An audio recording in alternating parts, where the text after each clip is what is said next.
तर वंचित बहुजन आघाडीची आज अकोल्यामध्ये सकाळी 11 वाजता पत्रकार परिषद होणार आहे। प्रकाश आंबेडकर आज पत्रकार परिषदेमध्ये आपली भूमिका स्पष्ट करणार आहे। दरम्यान काल अकोल्यामध्ये वंचितची राज्य कार्यकारिणीची महत्त्वाची बैठक देखील पार पडली। रात्री उशिरापर्यंत वंचितची राज्य कार्यकारिणीची बैठक सुरू होती आणि पुढील रणनीतीवर या बैठकीमध्ये चर्चा झाल्याची माहिती मिळते।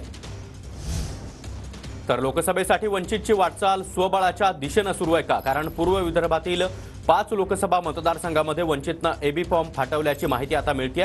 प्रकाश आंबेडकर आज सकाळी 11 वाजता पत्रकार परिषदेमध्ये आपली भूमिका स्पष्ट करणार आहेत। वंचितच्या भूमिकेनंतर उमेदवारांना एबी फॉर्म दिले जाणार असल्याचं कळतंय।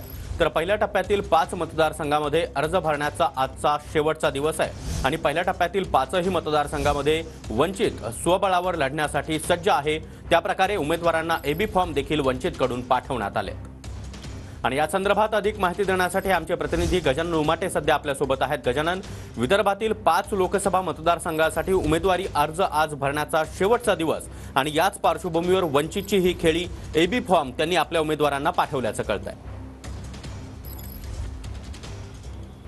नक्कीच आज शेवटचा दिवस आहे आणि 5 लोकसभा मतदारसंघात 3 वाजेपर्यंत उमेदवारी अर्ज भरायचा, एबी फॉर्म जोडायचा आहे। त्यामुळे 11 वाजता वंचितचे नेते प्रकाश आंबेडकर आपली भूमिका मांडणार आहेत। तोपर्यंत सगळे विदर्भातल्या 5ही लोकसभा मतदारसंघातले एबी फॉर्म जे आहे ते त्या जिल्ह्यात पोहोचलेले आहे।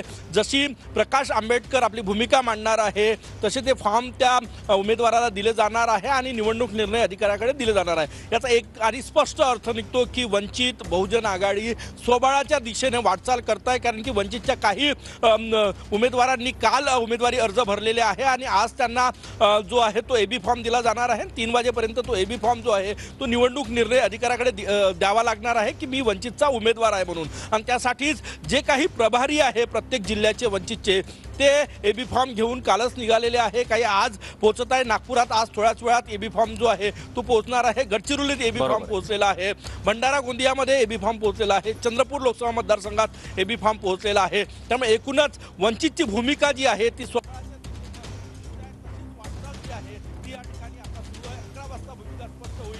त्यापूर्वीच 5 लोकसभा मतदारसंघात जिथे आजचा शेवटचा दिवस आहे उमेदवारी अर्ज भरण्याचा, त्या ठिकाणी वंचितचे एबी फॉर्म जे आहे ते पोहोचलेले आहेत। नक्कीच गजानन, त्यामुळे वंचित या सर्व 5 लोकसभा मतदारसंघामध्ये उमेदवार उभा करणार का हे पाहणं महत्त्वाचं असणार आहे। धन्यवाद या सविस्तर माहिती